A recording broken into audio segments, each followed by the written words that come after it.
উধান বাণী রে ঢেকিতে পারে দিয়া, ঢেকি নাচে আমি নাচি হেলিয়া দুলিয়ায় উধান বাণী রে। আসসালামু আলাইকুম এভরিওয়ান, কেমন আছেন সবাই? আশা করছি সবাই ভালো আছেন, সুস্থ আছেন। আমরাও আলহামদুলিল্লাহ ভালো আছি। আসলে এখন তো আর ঢেকিতে ধান বানানোর সেই দিন নাই, তবে পিঠা খাওয়ার আনন্দ উৎসব কিন্তু এখনও আছে। কি বলেন আপনারা? তো আজকে কিন্তু বাসায় আসলে অনেক মেহমান থাকলে কিন্তু শহরের বাড়িতে পিঠা বানানো হয় না বলেই চলে। সবাই পোলাও, মাংস বা বিরিয়ানি এগুলোই করে। তো আমি পোলাও রান্না করেছি, পাশাপাশি কিন্তু আমি একটু পিঠার আয়োজনও করেছিলাম। যেহেতু এখন তালের সিজন, তো ভাবছি তাল বড়া বানাবো। তো ছোটো বোন নারকেল কুড়িয়ে দিচ্ছে, আর আমার মেয়েটা দেখতেই পাচ্ছ তোমরা, ও কি করছে, ও অনেক খুশি। এসে গেলে কি খেতে হয়? হ্যাঁ, যেও না। জ্বর এসে গেলে কি খেতে হয়? আসলে নারকেলটা ভাঙার সাথে সাথে আমার মেয়ে বলছিল, আমার জ্বর এসেছে, আমাকে নারকেলের পানি দাও। তো আমরা বলছিলাম তাই যে নারকেলের পানি খেয়ে কি জ্বর চলে যায়? সে নারকেলের পানি খাবে, ওই জন্য সে দুষ্টুমি করছিল যে আম্মু আমাকে নারকেলের পানি দাও, আমার জ্বর এসেছে।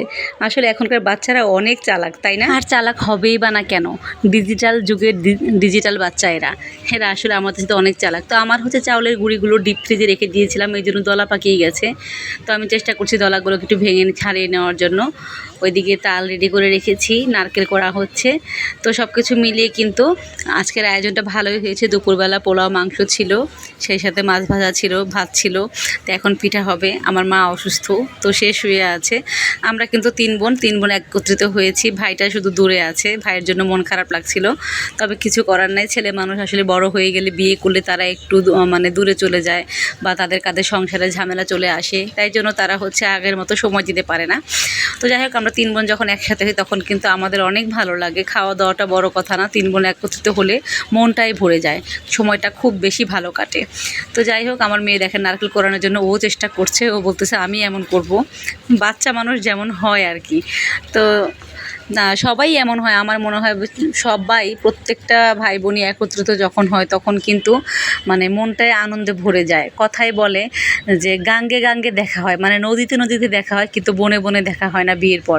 তো এটা কিন্তু বাস্তব কথা। তবে আমাদের তিন বোনের ক্ষেত্রে আলহামদুলিল্লাহ সেটা প্রযোজ্য হয়নি। আমরা যখন ইচ্ছা তখন দেখা করতে পারি, কথা বলতে পারি, মানে আমাদের ফ্যামিলি থেকে সেই রকম সমস্যা কিন্তু কখনো তৈরি হয় না। যাই হোক, আমরা কথা বলতে বলতে এদিকে কিন্তু পিঠা তৈরি করে ফেলতেছি। এই যে আলহামদুলিল্লাহ, পিঠাগুলোও কিন্তু সুন্দর হয়েছিল, মজা হয়েছিল অনেক। সবাই মিলে খুব মজা করে খেয়েছি। তো আমার ভিডিওগুলো বা আমার বাচ্চাদের দুষ্টুমি আপনাদের কাছে কেমন লেগেছে অবশ্যই জানাবেন। যদি ভালো লেগে থাকে অবশ্যই লাভলি রিয়েক্ট দিয়ে যাবেন। আর সবাই ভালো থাকবেন, সুস্থ থাকবেন। আর পরিশেষে একটা কথা, পরিবার অর্থাৎ বাবা মা ভাই বোন যতদিন আছে ততদিন সবাই পরিবারকে একটু সময় দিবেন, মা বাবার সেবা যত্ন করবেন, ভাই বোনকে একটু সময় দেওয়ার চেষ্টা করবেন। এতে যেই মিলবন্ধনটা এটা কিন্তু সুন্দর থাকে, মজবুত থাকে। দেখা সাক্ষাৎ না হলে কিন্তু সেই বন্ধন বা ভালোবাসা আগের মতো থাকে না। তাই সবাইকে সময় দেওয়া উচিত, গল্প করা উচিত, যত খুশি তত।